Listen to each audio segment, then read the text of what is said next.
이게 너무 높은데?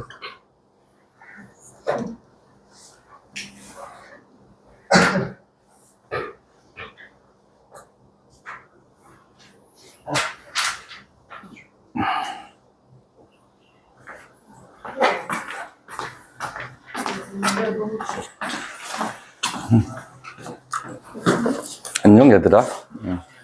그래. 사라 안 왔나요? 그 다음에 찬엽이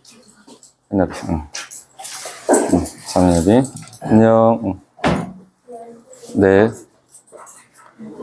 그 다음에 해나 맞지? 해나. 그 다음에 소연이 채훈, 그치? 소희, 의강이, 찬이 오늘 넣는다고 그랬나? 희진이, 은지였지? 현성이, 그 다음에, 옆에 있었다. 가현이, 안녕, 친구? 오케이. 늦게 들어왔는데 보충이 진행됐다고 하던데, 맞아요? 네. 그래, 오늘도 또 열심히 한번 수업 한번 해보자. 아침 일찍 오느라 고생 많이 했고. 네네. 아까 얘기한 대로 그 찬이만 좀 늦는 것 같습니다. 네네.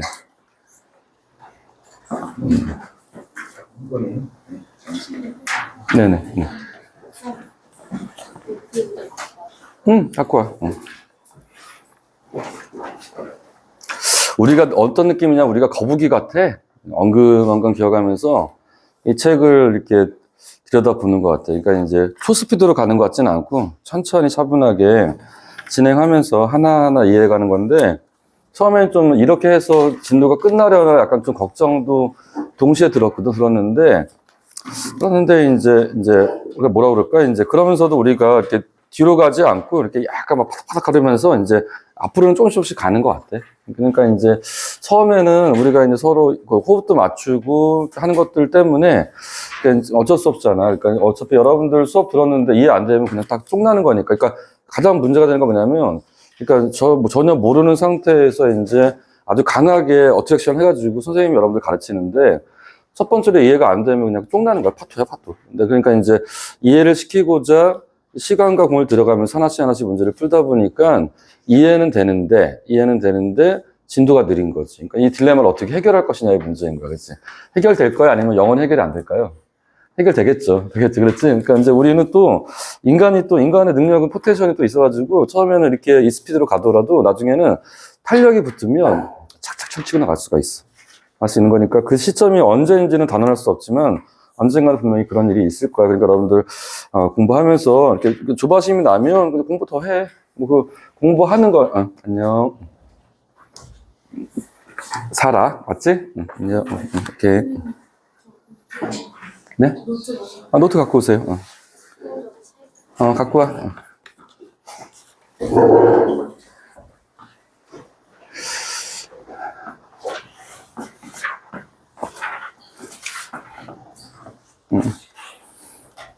이 원장님 수업은 어떠실지는 모르겠는데 선생님은 좀 편안하게 수업했으면 좋겠어. 편안하게 수업하고 뭐 질문도 자유롭게 하고 막 이렇게 농담도 하고 선생님은 농담 잘 못하는데 니들이 해 나한테.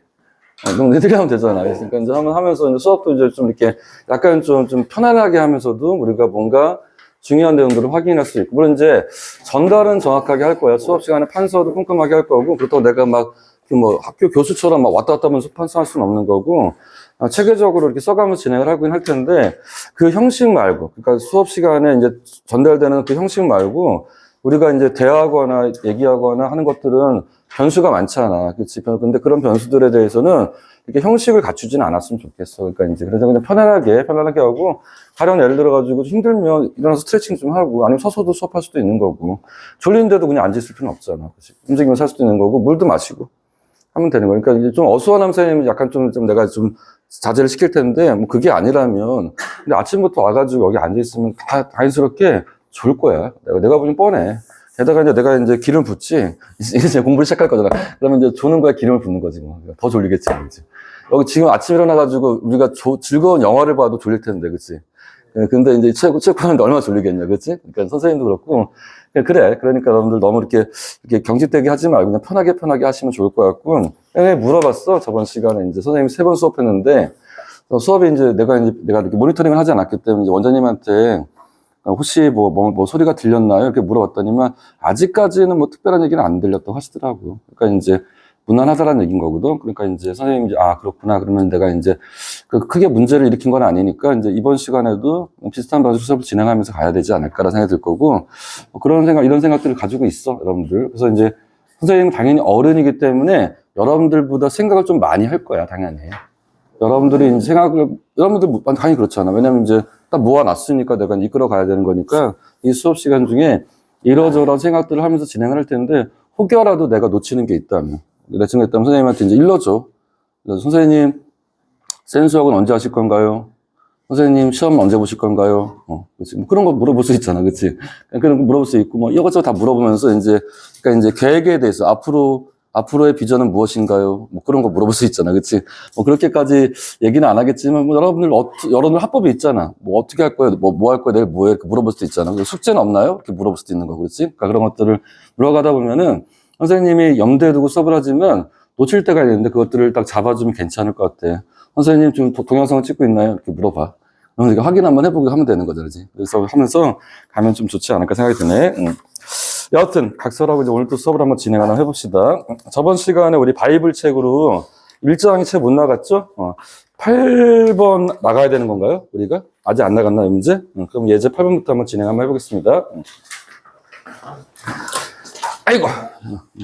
짜짜짜짜짜짜.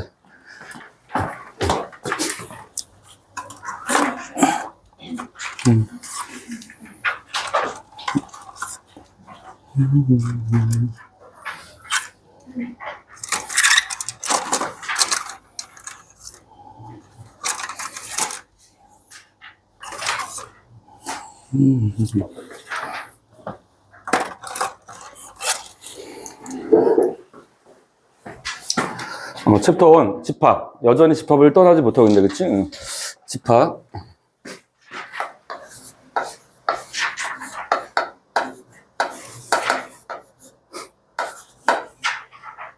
SET. 집합이라고 했지. 이 집합 단원에 대한 얘기를 할 건데, 전 시간에 이제 어떤 걸 다루었냐면, 크게 굵직하게 했을 때 집합이 뭐야?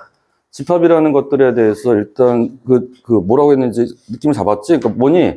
경계가 뚜렷해서 정확하게 무엇인지 확인할 수 있는 것들의 모임이라고 했었던 거고, 그 다음에 그래서 어떤 걸 다뤘냐면, 집합들의 포함 관계. 그러니까 이제 우리가 하나의 집합을 도민하는 게 아니라 집합을 2개 띄워놓고 나서 이 두 집합이 서로가 포함 관계를 만족하려고 한다면 어떠해야 되는지. 가령 B가 A를 포함한다면 어떻게 돼야 되지?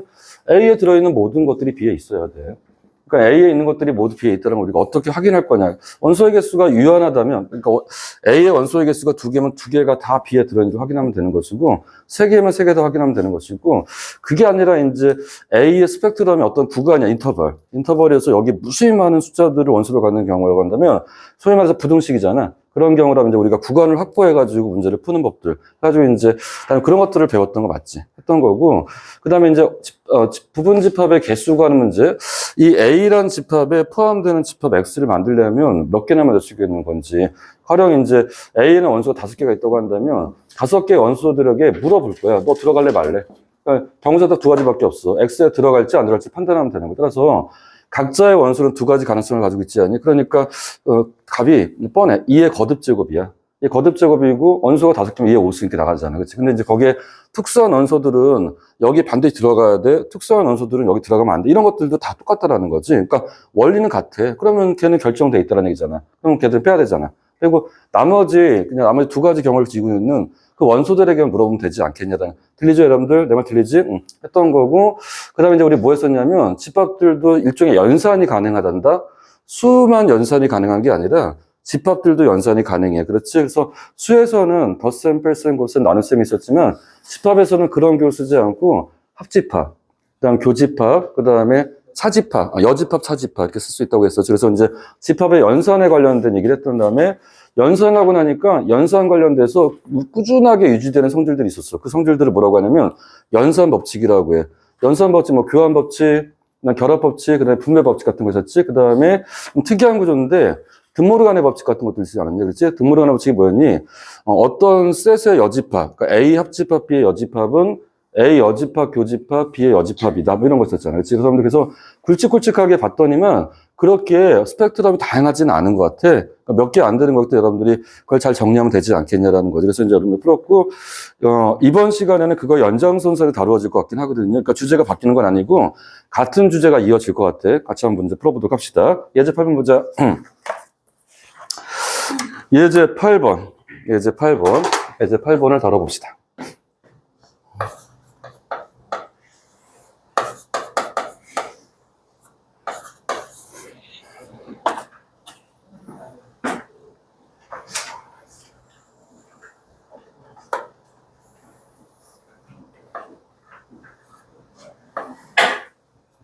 예제 8번. 문제 보세요. 집합의 연산과 부분집합의 개수. 제목이 집합의 연산과 부분집합의 개수야. 집합의 연산 이해했고, 부분집합의 개수도 이해했으니까, 그러니까 뭐 특이한, 그러니까 새로운 걸 물어보진 않을 것 같거든요. 바로 문제를 풀어봅시다.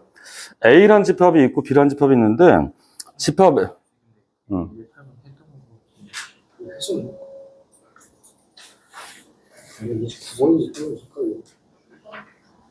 그럼 못한데? 괜찮아. 알았어요. 예제 8번 한 거 맞습니까? 확실하게? 네. 넘어갈게요. 뭔가 약간 기시감이 들었어. 이거 한 거 같기도 한데. 내가 저번이랑 이번에 수업을 똑같이 맞췄거든. 그러니까 내가 두 번 수업하니까 기억이 좀 나. 똑같이 맞춘다 보니까. 예제 9번 갑시다.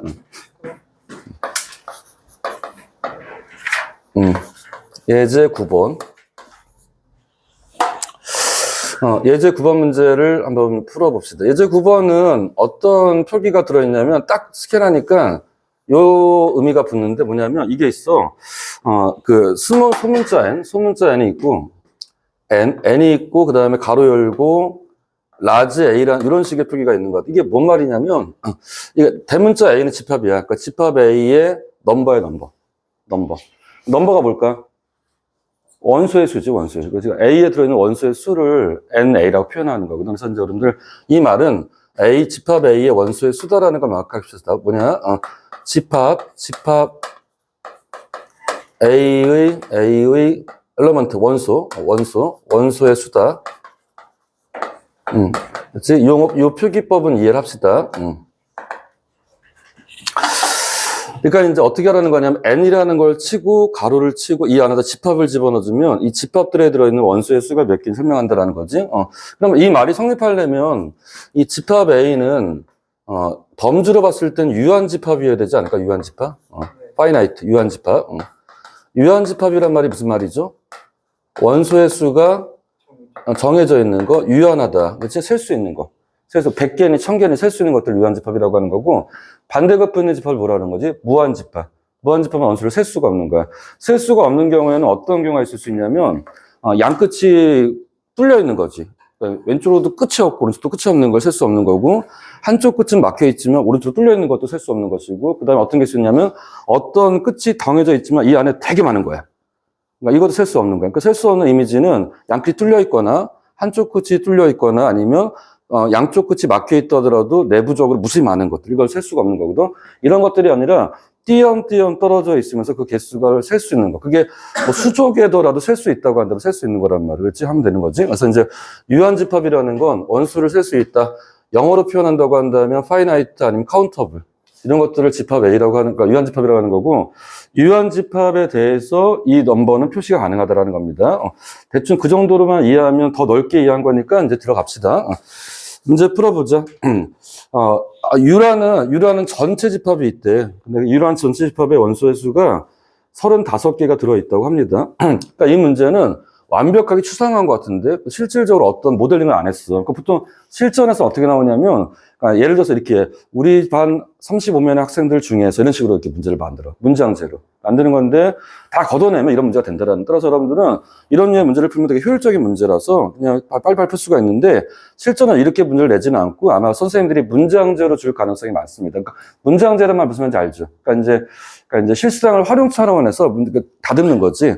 우리 반 35명들 중에서 어쩌고저쩌고 이렇게 다듬는단 말이에요. 그래도 그 문제가 집합의 원소의 수를 물어보는 문제구나 이렇게 이해하면 되지 않겠냐라는 거지. 이해됐죠? U는 35, A는 17. A라는 집합이 뭔지는 모르지만 그 안에 17개가 있다고 합니다. 집합 B는 13개. 오케이. 그러면 17개랑 13개 합치면 30명이네? 근데 합집합의 원소의 수가 25명이네. 그러니까 좀 이상한 셈이 벌어졌어. 뭐가 벌어졌냐면, 그냥 A를 셌고 B를 세서 더했더니만 30이었는데, A 또는 B가 20으로 되어 있으니까 이게 좀 문제가 발생한 거잖아요. 그러니까 이 구조를 이해할 수 있겠냐라는 거거든. 아마 여러분들 벤 다이어그램으로 그리면 이해할 수 있지 않을까 싶은데, 한번 해볼까요? 그래서 이제, 일단 구성을 한번 해보자. 계율 한번 짜보자. 어떻게 하면 되는 거냐면, 벤 다이어그램.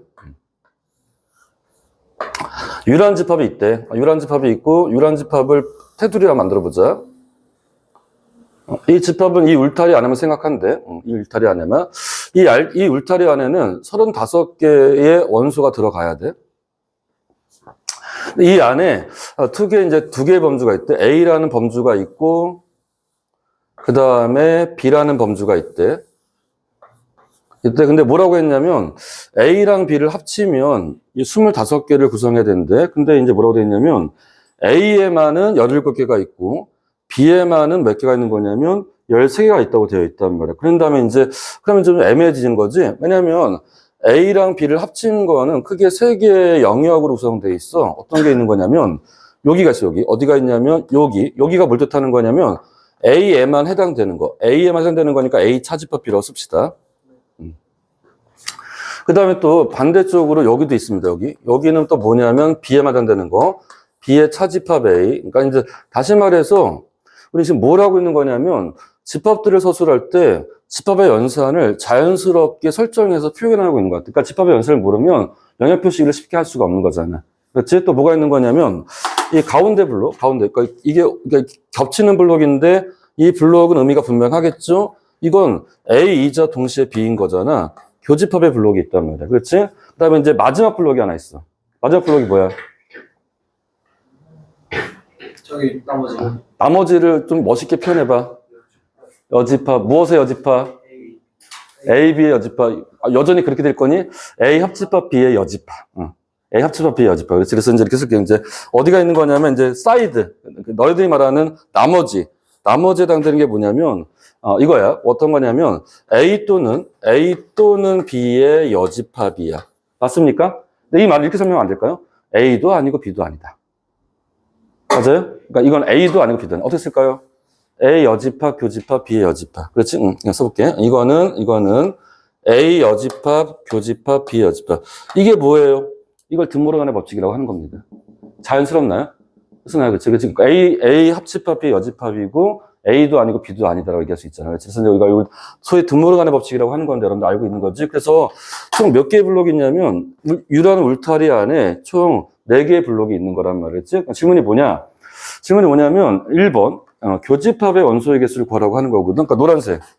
요걸 한번 구해보래. 요거. 그치? 요거를 구하라는 게 1번입니다. 그치. 그 다음에 또 뭘 구하라는 거냐면 A 차집합 B에 해당되지 않는 게 몇 개냐고 지금 물어보는 거지. 그치? A 차집합 B에 해당되지 않는 게 몇 개냐니까 이걸 구하면 해결할 수 있을 것 같은데 왜냐면 전체는 몇 개? 전체는 35개예요. 그러니까 얘를 구해서 이게 10개라. 왜냐면 25개가 쓰면 되지 않겠냐라는 거지. 풀 수 있겠지. 그래서 이제 일단 질문을 어떻게 해결할지 일단 구성을 잡을 수 있는 거거든. 실제로 한번 풀어봅시다. 여러분들은 문제 풀 적에 풀이를 이걸로 해도 괜찮아요. 여러분들이 아주 그냥 투박하게 그림 그려서 그냥 암산으로 각각 얼마인지 계산해도 괜찮은데 만약에 서술형 풀이를 요구한다고 한다면 이렇게 쓰면 좀 애매할 것 같거든. 그때는 이제 우리가 이제 계산 법칙을 따라서 문제를 푸는 게 맞겠지. 한번 풀어볼게요. 우리가 이제 일단 제시를 해야 될 게 뭐냐면 이건 거야. 그러니까 이제 여기에서 이제 합집합이라는 개념을 완벽하게 세 갈래로 나눴어. 합집합이라는 건 A 차집합 B, A 교집합 B, B 차집합 A를 뜻하는 거기 때문에 세 개의 영역에 있는 원소의 개수를 더하면 합집합이 되는 건데, 사실상 문제에서는 이게 이제 겹쳐지는 상황이 발생할 수 있는 거라서 이것 때문에 일단 여러분들 이 공식은 기억해야 될 것 같거든. 뭔데, 합집합의 원소의 수를 세는 기계적인 방식이 하나 있어. 그게 바로 뭐냐면, 문제의 조건들을 다이렉트로 이용하는 거잖아. 문제에는 A가 몇 개인지를 설명해 놨을걸?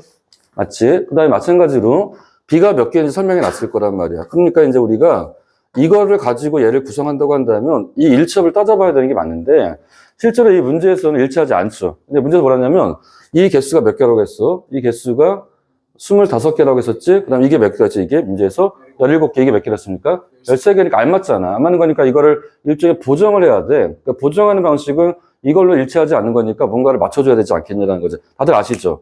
여기 뒤에다 뭘 해줘야겠습니까? 빼줘야겠죠. 따라서 우리가 여기다가 뭔가를 걸어주고 이 부분이 실제로 이게 있을 수 있다. 물론 이게 늘 존재하는 건 아니지만 이게 있을 수 있다는 걸 인정하고 이걸 관계식으로 여겨야 되는 게 맞겠지. 그러면서 이걸 외우셔야 되는 겁니다. 그러니까 합집합의 원소의 수를 계산하는 방식인 거죠. 이 뭘 붙이는 거 여기다가 N, A, 교집합 얼마다 B를 써야 되지 않겠냐. 이거지. 그렇지. 그래서 이거 가지고 문제를 풀면 1번 문제는 해결될 것 같아. 그렇지. 한번 해볼게요. 따라서 이 관계 이거 해서 봐자. 이 관계에서 본다고 한다면 25개라는 숫자가 만들어지는 과정이 A의 원소의 개수가 17개라고 했죠. 그 다음에 B의 원소의 개수가 13개라고 했나요? 그러면 이제 드디어 이 놈을 여기서 집어넣어주면 설명이 되겠죠. N, A 교집합 B가 된다. 그러면 됐다. 따라서 A 교집합 B라는 이 집합에 들어있는 원소의 수는 몇 개다? 몇 개죠? 5개라고 쓰면 이 문제 풀리지 않겠냐라는 거죠. 그래서 이제 우리가 첫 번째 문제는 풀어낸 것 같고요. 이해되죠, 여러분들? 아시겠죠? 별거 아니야. 선생님이 뭐 고상한 척 얘기했지만 사실은 이거 외우면 해결된다는 얘기잖아. 그렇지? 우리가 유연집합의 원소의 수를 구하는 과정에서 생각하면 될 겁니다. 외울 수 있겠나? 합집합의 원소의 수는 A랑 B를 합친 거의 원소의 수를 구할 때는 A의 수를 계산해. 그 다음 B의 수를 계산해. 그래서 어떻게 더해? 그 다음에 이제 따져봐야 돼. 뭘 따져봐야 되는 거냐면 A와 B가 겹치는 게 존재하는지 따져봐야 돼. 생각해보자. 우리가 배운 것 같거든? 뭘 배웠냐면 어떤 용어를 배웠는데 A와 B가 겹치는 게 없어. 질문. A와 B가 겹치는 게 없을 때는 두 집합을 무슨 관계라고 하죠? 어이구, 또래. 서로소. 그렇지. 이런 경우는 서로소라고 해, 서로소. 서로소인 경우에는 이 값이 0일 거야. 0일 테니까 뺄 필요가 없어. 맞지? 근데 일반적으로는 겹치겠지. 이건 아주 극단적인 경우고 일반적으로는 공집합이 아니겠지. 서로소가 아니겠지? 그러니까 다시 말해서 A 교집합 B가 공집합이 아닐 거란 말이야. 공집합이 아니라면 원소가 있다는 얘기 아닌가요? 원소가 있다는 그 원소의 개수를 세야 되지 않겠냐라는 거지. 그 원소의 수는 어디에 들어있을까? 그 원소의 수는 이런 경우라면 그 원소의 수는 여기도 있을걸? 그러니까 셌을 거야. 여기서 얘를 여기도 있을걸? 셌을 거야. 몇 번 센 거야? 2번 센 거잖아. 그러니까 안 돼. 겹쳐진 거잖아. 그러니까 어떻게 한 번은 빼줘야 되지 않겠냐라는. 따라서 우리가 세는 걸 겹쳐 셀 수 있는 우려가 있기 때문에 그러니까 우리가 필터링을 해야 된다라고. 따라서 이게 어떤 의미냐면 일종의 필터링의 의미야. 센 걸 또 세면 안 되지 않겠냐. 그래서 빼야 되지 않겠냐라는 거고. 그렇게 이해하면 되지 않겠냐라는 거지. 의미 다 붙었지, 얘들아? 그러니까 여러분들이 편하게 유공식만 활용하면 교집합의 원소수를 어떻게 할 수 있다? 셀 수 있다고 보면 되는 것 같습니다. 됐지? 그 다음 두 번째 문제 한번 풀어볼까요? 두 번째 문제. 두 번째 문제는 뭐냐면, A 차집합 B의 원소를 그리고 난 다음에, 그러면 뭐 하면 되냐면, 전체 원소의 수에서 얘를 빼는 거. 그치? A 차집합 B. 이걸 빼면 문제가 풀린다고 얘기할 수 있지 않겠냐라는 거지. 왜냐면 이거의 여집합을 구하라고 했잖아. 여집합은 아닌 걸 구하랬으니까 이렇게 보면 되죠. 그치? 그러면 얘는 어떻게 쓸 거냐가 관건인 거지. 그렇지, 얘들아? 어떻게 쓸까 했을 때 A 차집합 B가 여기를 얘기하는 거야. 그죠? 여기를 어떻게 쓸 거냐 했을 때 얘를 세는데 굳이 영역을 확장할 필요는 없잖아. 내가 보기에는 쟤를 쓸 때는 A에서 세면 되겠다. A 안에 세보자. A 안에서. 그치? 그래서 A의 원소의 수에서 뭐를 빼면 되냐면 1번 답을 빼면 될 것 같아. 교집합의 원소의 수를 빼면 되지 않겠냐. 그치? 그러니까 A 차집합 B를 구하는데 B까지 고려할 필요는 없잖아. 이건 물론 이제 B도 고려하는 거 맞지만, 이 안에 있는 것들 중에 파내면 되는 거 아닐까요? 그래서 우리 뭐 하면 되냐면, A 교집합 B, A 교집합 B의 개수를 빼면 되지 않겠냐라는 거지. 그러면 A의 원소의 개수가 몇 개였지? 17개. 그 다음에 교집합의 원소의 개수 몇 개라고 했지? 5개. 몇 개죠? 12개. 12개지, 12개. 12개다. 오케이. 그러면 그거 여집합의 수인 얘는 뭐냐? 이게 바로 뭐냐면 문제에서 A 차집합 B의 여집합이라는 뜻입니다. 그치? 그러니까 어떻게 하면 되냐면 35개에서 12개를 빼면 되지 않겠냐라는 거죠. 몇 개입니까? 20 몇 개, 20 몇 개? 3개 이렇게 풀면 되지 않겠냐라는 거예요. 그래서 이제 1번 문제는 이거고 2번 문제는 이렇게 풀면 되지 않겠냐고 생각하면 되겠습니다. 이해되셨습니까? 내 편할 것 같지 않냐, 얘들아? 별로 어렵지 않을 것 같아. 내가 보기에는 나보다 잘 풀 것 같아. 선생님 가기에는. 여러분들. 별로 어렵지 않을 것 같아. 그랬지? 넘어갑시다. 그 다음 페이지. 그러니까 나는 이제 선생님이다 보니까 이런 류의 문제를 풀 때 약간 고상한 척을 할 거야. 뭔가 있어 보이는 척 할 건데, 꿰뚫어 봐야지. 별거 없다라는 게. 별거 없다. 꿰뚫어 봐야 되는 거고, 이런 질문은 가능할 것 같아요. 선생님, 이 시스템이 좀 복잡해지면 이것도 어려워지지 않을까요? 가령 어떤 거? 아니, 집합 A, B가 있는 게 아니라 A, B, C까지 있으면 어떻게 할까요? 3개가 있다면 3개가 어떻게 어렵다는지 또 알아야 되지 않겠어? 그런데 우리 거기서 합집합의 수는 무엇이냐 이렇게 물어볼 수 있는 거잖아.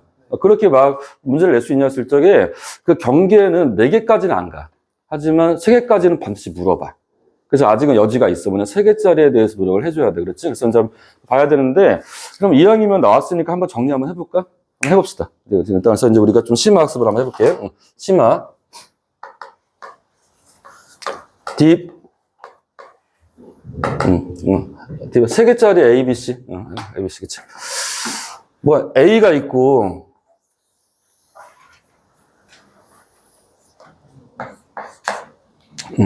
B가 있고,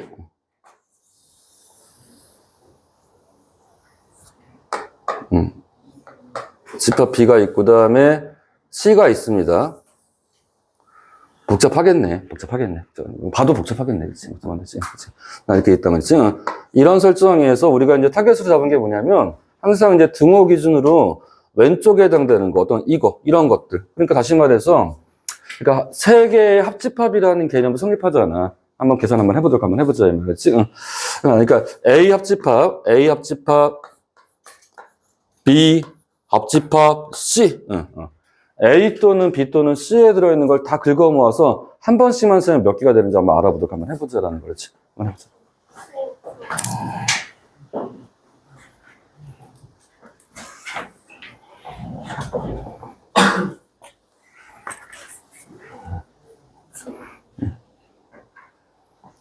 소위 맞지? 똘말똘말하다. 똘말똘말하다. A 합집합, B 합집합, C. 이거 알겠어. 한번 계산 한번 해보도록 하자, 이 말했지. 그러니까, 이거를 그냥 맹목적으로 외우는 애들도 있어. 간단하게 설명 듣고 난 다음에, 그치? 하지만, 우리가 그러면 그럴수록 휘발성이 강해가지고 금방 지워질 거야. 게다가, 가뜩이나 수학이 재미없는데 더 재미없어질 거야. 그러니까 이제 우리가 소장에는 좀 하나씩 다 이해 한번 해보자. 그러니까 이제, 그 죽이 되든 밥이 되든 할 정도로 수학에 대해서 한번 이거를 정말 제대로 한번 해보자라는 생각을 한번 해보자 말이지. 어떻게 하면 될까? 방법론은 뭐냐면 A 또는 B를 셀 때는 A도 세고 B도 세라고 했단 말이야. 세봅시다. 그러면 A 또는 B 또는 C를 셀 때는 뭘 세야겠습니까? A도 세고 B도 세고 뭐 C도 세야겠죠? 따라서 이제 일단 같은 방법론으로 진행을 해볼게. A의 개수를 세봐. 어디를 세란 얘기지? 이 울타리를 세보라. 그럼 이 울타리 안에 몇 개가 있는 거야? 하나, 둘, 셋, 4개가 들어있어. 4개를 다 센 거야, 4개를 다 센 거야. 제가 센 거 되겠지? 그 다음에 B를 세봐. 그 다음에 C를 세봐. 나왔단 말했지? 여기까지. 일단 외울 수 있겠냐고 질문한다면, 일단 외울 수는 있을 것 같아, 여기까지는. 근데 문제는 그 다음부터 외워가는 게 맞는 거잖아. 그래서 우리가 B를 세고 C를 세다 보면 어떤 일이 발생하냐면, 한 번씩만 세는 데도 있지만, 2번 이상씩 세는 데도 있지 않니? 다들 하품하고 난리가 났습니다, 지금. 하품. 한 번씩만 세는 데는 어디냐면 여기 V자 표시한 데는 한 번씩만 센 거야. 그렇지? 근데 이제 스타 표시를 하는 데는 여기 몇 번 셌을 것 같아요? 몇 번? 2번 셌을 거야, 그치? 여기 2번, 그치? 왜냐면 A에서 한 번, B에서 한 번 센 거잖아, 그치? 그 다음에 여기도 몇 번 셌을까요? 2번. 여기도 몇 번 셌을까요? 2번 셌겠지. 그렇지? 그러니까 빼야 돼. 빼야 되겠지. 그래서 이제 어떻게 할 거냐면, 그럼 얘를 빼려면 어떻게 뺄까요? 얘를 빼려면 얘가 들어있는 영역을 세야죠. 이게 뭐죠? A 교집합 B. 그렇지? 따라서 이제 어떻게 할 거냐면, 마이너스, 그러니까 이제 이걸 뭐라고 하냐, 영어로 유식한 말로, 영어로, 물론 영어가 유식한 말은 아니지만, inclusion, exclusion principle이라고 해. inclusion, 포함. exclusion이 뭐야? 배제. inclusion, 영어 좀 해? 자, inclusion, 포함. 내 발음이 너무 후진가? 자, 그러니까, 이 기법이 뭐냐? 이 기법이 원리인데, 어떤 원리라고 하냐면, inclusion, inclusion. 그렇지, inclusion, 그렇지? inclusion. 그 다음에, ex, clusion, exclusion. 이게 영어로 포함, 이게 영어로 배제. 그렇지? principle, 원리. 그렇지? inclusion, exclusion, principle, principle. 라고 하는 거야. 포함 배제 원리. 한글 어딩 포함 배제 원리. 그치? 그러니까 포함이라는 건 어떤 기호냐면, 포함이라는 건 플러스 기호야, 플러스. 그다음 익스클루전이라는 건 어떤 기호냐면 마이너스. 그러니까 이 연산분 과정에서 플러스랑 마이너스가 기법적으로 발음된다라는 거야. 그렇지? 반복적으로 플러스 마이너스 갈 거란 말이야. 그렇지? 간다.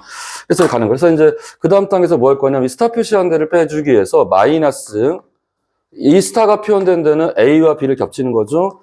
A 교집합 B, 마이너스, 그 다음에 B 교집합 C, 마이너스, 그 다음에 N, 그 다음에 C 교집합 A 이렇게 쓸 수 있겠지. 그러면 이제 어떻게 되는 거냐면, 얘를 빼고자, 얘를 두 번 더했기 때문에 얘를 빼고자, 얘를 포함해서, 다시 말해서 무슨 얘기냐면, 이 가운데를 포함해가지고 뺐으니까 얘는 이제 한 번만 세게 될 거야. 또 마찬가지로 B 교집합 C도 뺐으니까 얘도 한 번만 세질 거야. 그 다음에 얘도 한 번 뺐으니까 얘도 한 번 세질 건데, 문제는 뭐냐면, 이 코어에 있는 게 어떻게 되는 거냐면, A에서 한 번 셌고, B에서 한 번 셌고, C에서 한 번 셌으니까 얘는 무려 3번을 센 거야. 3번을 셌는데 3번을 다 빼버린 거잖아. 그러니까 센 거 안 센 거야? 안 들어간 거야. 안 들어갔으니까 얘를 한 번은 더 해줘야 되지 않겠냐라는 거야. 그렇지? 그래서 다시 플러스가 되는 거야. 내 말 이해돼요? 안 돼요? 되죠? 그래서 이제 얘는 얘는 세 번 뺐는데, 3번 더했으니 3번 셌으니까 2번을 빼야 되는데, 얘는 3번을 빼버린 거잖아. 그러니까 무슨 말을 하고 싶은 거냐면, 이 울타리 안에는 겹치는 게 있기 때문에, 겹치는 건 여러 번 세질 수 있는 거기 때문에, 이걸 우리가 따져봐야 된다는, 그럼 어떻게 해야 되는 거니? 먼저 긴장하고 예민하게 문제를 풀어야 되는데, 우리가 그렇게 예민하게 풀 필요가 없다라는 거지. 어떻게 하는데, 이렇게 풀면 자동으로 다 빠져나갈 거라는 거야. 우리가 이 기법을 생각해 보도록 하니까 자동으로. 그러니까 크게 염두에 두지 않고 그냥 자동으로 풀린다라는 거. 그렇지? 마무리합시다. 플러스. 그러니까 플러스 블록, 마이너스 블록, 그 다음에 플러스 블록이 하나 있다라는 거지. 그럼 이게 이 두 가지 집합에 대해서 유효하지만, 우리가 안 한다고 했지만, 4개의 집합도 이게 가능할까요? 가능하죠. 4개의 집합을 그림을 그리기는 힘들지만 가능합니다. 5개도 가능합니다. 다 가능하니까 이거는 확정성이 있는 거예요. 알아두면 좋아. 그렇지? 그래서 여러분들이 심화할 때는 한번 해봐. 마지막으로 뭐라고요? 이게 뭐예요? 이게 뭐냐면 A이면서 B이면서 뭐인 거야? C인 거야. A, B, C의 교집합이잖아. 그래서 플러스 뭐냐면 N, A 교집합, B 교집합 얼마다 C다라는 거야. 자, 여러분들 이거 꼭 써놓으세요. 써놓으시고 외우세요. 써보자. 책에 그게 써져 있는 데가 없으면 다시 쓰시고, 있는 데가 있으면 이렇게 별표 치시고 형광펜 칠하고 하시면 됩니다. 갔다 오세요.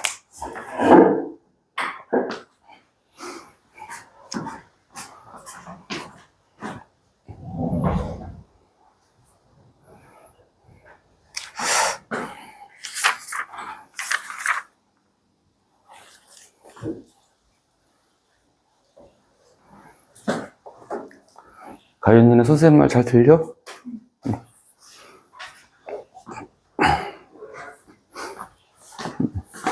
이거 영어로 딥이야, 딥. 심화. 이거 내가 소개한 공식이야.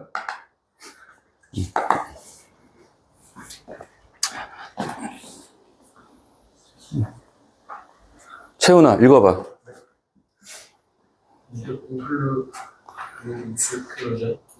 inclusion, principle. 그래, 그치. 포함, 배제, 원리, 그치? 자, 그럼 넘어갈까요? 넘어갑시다. 넘어가자. 예제 10번.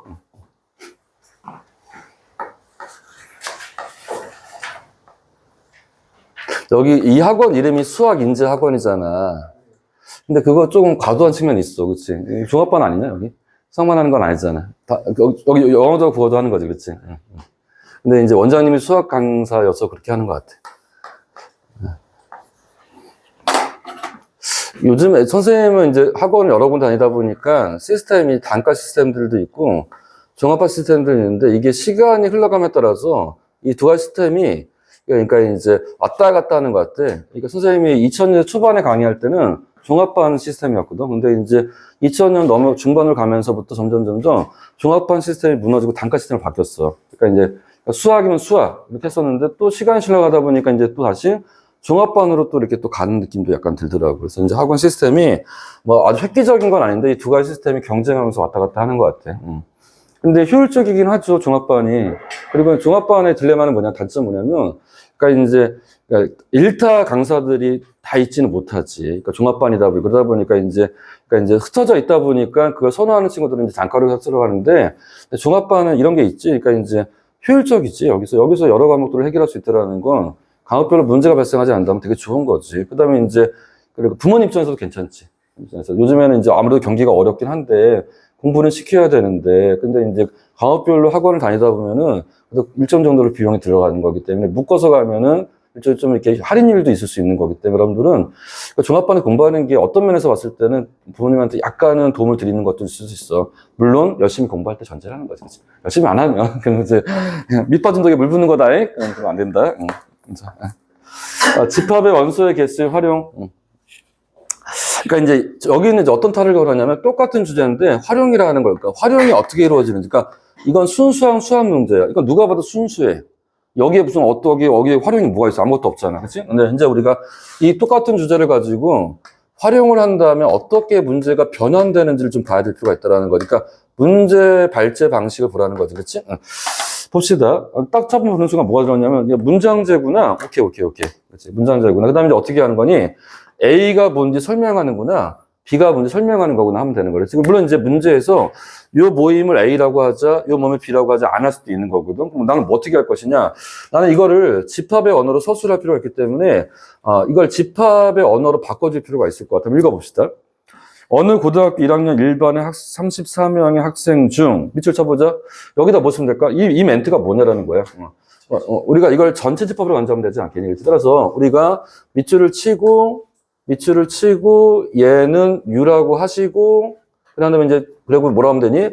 그러니까 U에 들어있는 원소의 수가 얼마란 얘기구나 이렇게 정리하면 되는 거지. 그러니까 이제 우리가 이 문제를 풀고자 할 때 이런 것들이 필요할 것 같아. 안녕. 찬이 맞지? 전화 받아 늦게 온다고 들렸어. 예저의 9번 문제 풀고 10번 문제 푸는 차례야. 해보자.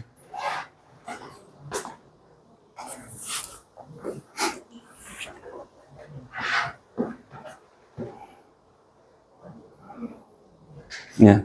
천천히 진행할게요. 자, 그래서 이제 뭐 하면 되는 거냐? 문제를 분석하면, 이거를 서로 33으로 보면 되겠구나. 그러니까, U라는 전체 집합을 어떤 반 학생 전체로 바라보고, 그 원체 인원수를 34로 바라보자. 이렇게 하면 되겠지. 그러니까, 이거는 우리가 재량껏 하는 거긴 하지만, 누구나 다 이렇게 쓸 가능성이 많을 것 같거든? 이렇게 써보도록 한번 해보자, 이 말이야.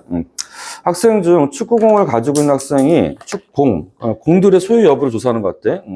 축구공을 가지고 있는 학생이 18명이고, 축구공을 가지고 있는 학생, 또 밑줄을 치고, 축구공을 가지고 있는 학생을 뭐라고 표기할까? 통상 A라고 하자. 이렇게.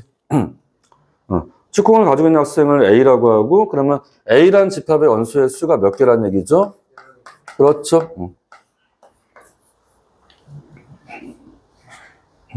채연이가 너무너무 수업을 잘 이끌어주고 있습니다. 이뻐 죽겠습니다. 자, 그 다음에, 농구공을 가지고 있는 학생이 17명, 그치? 농구공은 밑줄 치고, 얘를 B라고 합시다. 그치? 그러면 이제 우리가 뭐가 되는 거냐면, NB는 18이라고 쓰면 되겠지, 그렇지? 아니다. 17이지, NB. 그치? NB는 얼마다? 17이다. 어떻게 하고 있는 거니? 어떤 활용 문제가 나와도 난 싹 다 추상할 수 있다는 얘기죠. 그렇지? 그러면 이제 다시 문제 바뀌는 거지. 그렇지? 바뀌는 거지. 질문이 뭐야? 질문이? 축구공과 농구공을 둘 다 가지고 있지 않은 학생이 5명이다. 또 며칠이야? 축구공과 농구공을 모두 갖고 있지 않는데 축구공도 없고 농구공도 없대. 어떻게 쓸까요? 직역하자면 이거죠. 뭐냐면 A도 아니고 B도 아니란 얘기죠. 이거죠, 그렇지? 그렇지. 근데 이걸 우리가 드모르간의 법칙이라는 걸로 본다고 한다면 이게 뭐죠? 합집합의 여집합이죠. 그렇지? 그렇지. 그러니까 이게 바로 뭐냐면 이게 합집합의 여집합이다. 됐습니까? 그렇지? 따라서 이 수가 몇 개냐면 5개란 얘기지. 그치? 그럼 이거를 생각해봐. 이 수가 5개란 말은 합집합의 수가 몇 개라는 겁니까? 이게 29개라는 뜻인 겁니다. 왜 그렇지? 전체가 34잖아. 전체에서 얘를 뺀 게 합집합인 거죠. 이해되나요? 그러니까 이건 좀 의역을 합시다. 이건 의역을 하자. 그러니까 이 말은 무슨 말이냐면, 이 말은 좀 물론 추론하게 되는 건데, 이게 지금 합집합이 아닌 거기 5개라는 뜻인 거니까, 전체에서 아닌 걸 빼면 전체 합집합이 되는 거니까, 이게 합집합의 원소의 수가 몇 개냐면 29개라는 뜻으로 이해하면 되는 거겠죠. 됐나요? 그렇지. 그럼 이제 우리가 이제 이 문제가 다 걷어내고 이것만 남깁시다. 그럼 문제 풀 수 있는 거 아닙니까? 똑같은 문제 아니냐라는. 그래서 우리가 활용 문제는 어떻게 하는 거냐? 활용 문제는 우리가 풀었던 문제대로 번역을 하는 거지, 번역이니까 이게 집합의 원어로 문제를 바꿔보도록 한번 해보자라는 거지. 별거 아니야. 그치? 이렇게 하면 됩니다. 그럼 우리가 뭘 물어보는지 풀어보자. 뭘 푸는 거죠? 농구공만 가지고 있는 학생의 수를 구하라고 하는 거지. 농구공? 까먹었어. 농구공이 A야, B야? B, 그치? 이 B가 농구공이야, 농구. 농구공만 가지고 있는 학생 수를 구해보라고 하는 거거든. 그러니까 아주 교란이 안 된 거기 때문에 농구공만 가지고 있는 학생 수라는 게 뭘 뜻하는 거냐면 이걸 것 같아. B에서 A를 뺀 순수한 B를 얘기하는 거죠. 맞아, 안 맞아? 맞지? 그러니까 이거의 수를 구하라고 하는 거잖아. 그치? 이거의 수를 구하는 거지. 이거 어떻게 구한다고 했었지? 우리가 차집합의 수를 구할 때는, 여기 보세요. 차집합이라는 거의 수를 구할 때는 앞에 있는 집합의 수에서 뒤에 있는 걸 빼는 게 아니라 뒤에 있는 것과 앞에 있는 거의 교집합의 수를 빼는 겁니다. 맞습니까? 그러니까 우리는 뭐 하면 되는 거냐면 B차집합 A를 구하는 걸로 인정한다고 한다면 뭘 빼는 거냐면 B의 수에서 얼마였더라? B의 수는 17이었어. 거기서 뭘 빼야 되는 거냐면 B교집합 A. 근데 B교집합 A는 A 교 B라고 써도 무방하지 않습니까? 교환모 성립하지 않습니까? 그렇지. 이거지? 이거 그러면 되는 거니까 남은 건 뭐냐면 요 수를 해결해야지만 이 문제에 답을 쓸 수가 있다는 거지. 이해됐지, 여러분들? 이거 어떻게 구할 거냐 했을 때, 이거는 맨 처음에 제시했던 이 식을 활용하면 될 것 같아. 이 식은 이제 왔다 갔다 하면 될 것 같거든. 어떻게 하면 되느냐? 교집합의 수를 구하는 문제가 나온다면 이렇게 풀면 되겠구나.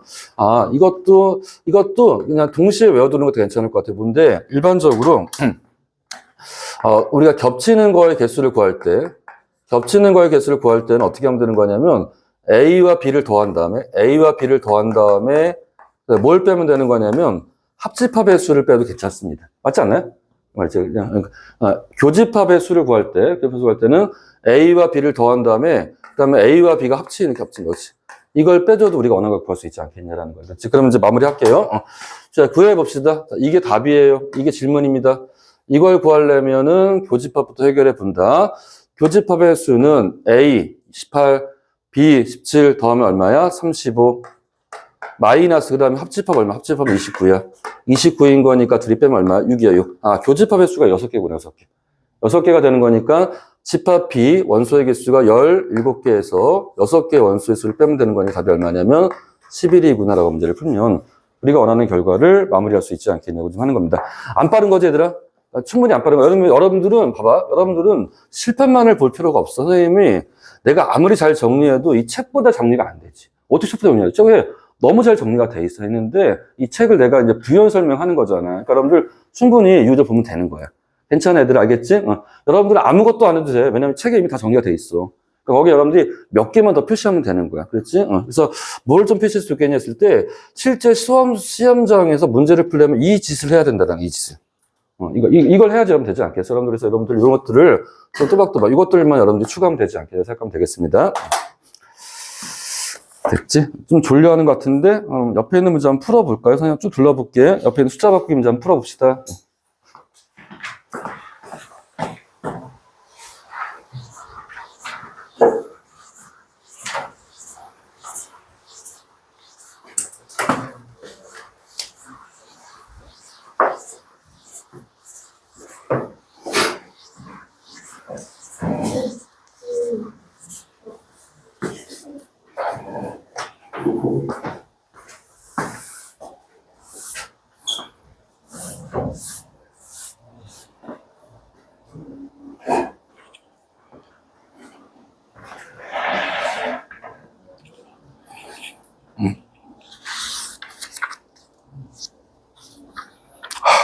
뿌듯해. 네, 끝났어. 집합이. 연습 문제 풀면 될 거야. 그지? 연습 문제는 뭘까? 숙제. 연습 문제, 숙제. 연습 문제, 숙제. 연습 문제는 숙제.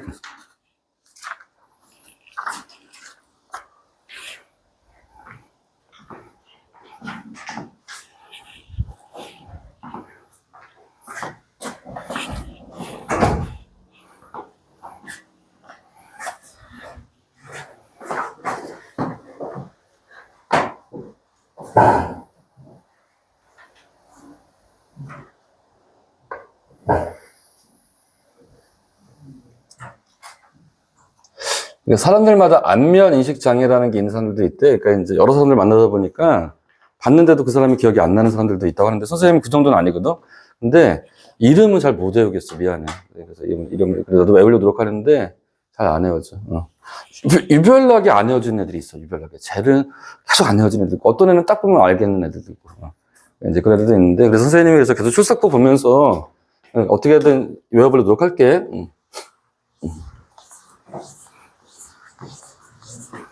채훈이는 외워야 될 것 같아. 자, 보세요. 이제 한번 풀어보시고 좀 약간 좀 하고. 시간 지금 50분, 50분까지 가고 있는 것 같아. 시간이.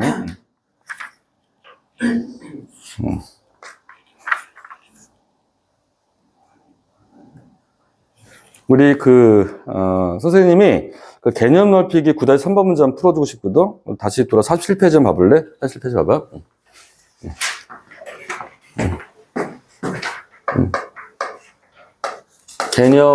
개념, 확장, 9-3번. 이 문제를 한번 같이 한번 풀어봅시다. 보통 이제 바이블의 그 오른쪽에 있는 그 3번 문제는 좀 어려운 편인 건 알겠지. 이 문제가 좀 어렵습니다. 봅시다. 전체 집합 위에 두 개의 부분 집합 A, B에 대하여, 전체 집합의 원소의 수는 35개이고, A는 15개이고, B는 25개이다. 자, 그리고 난 다음에 뭘 했냐면, A 교집합 B의 최대값과 최소값의 합을 구해보라고 하는 거구나. 그치? 뭐라고 되어 있는 거냐면, 질문이 뭐냐면, 전체가 있어요.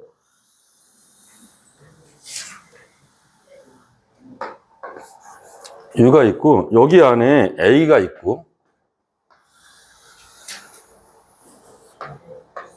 여기 안에 B가 있습니다. 뭘 물어본 거냐면, A와 B가 겹치는 부분 있잖아.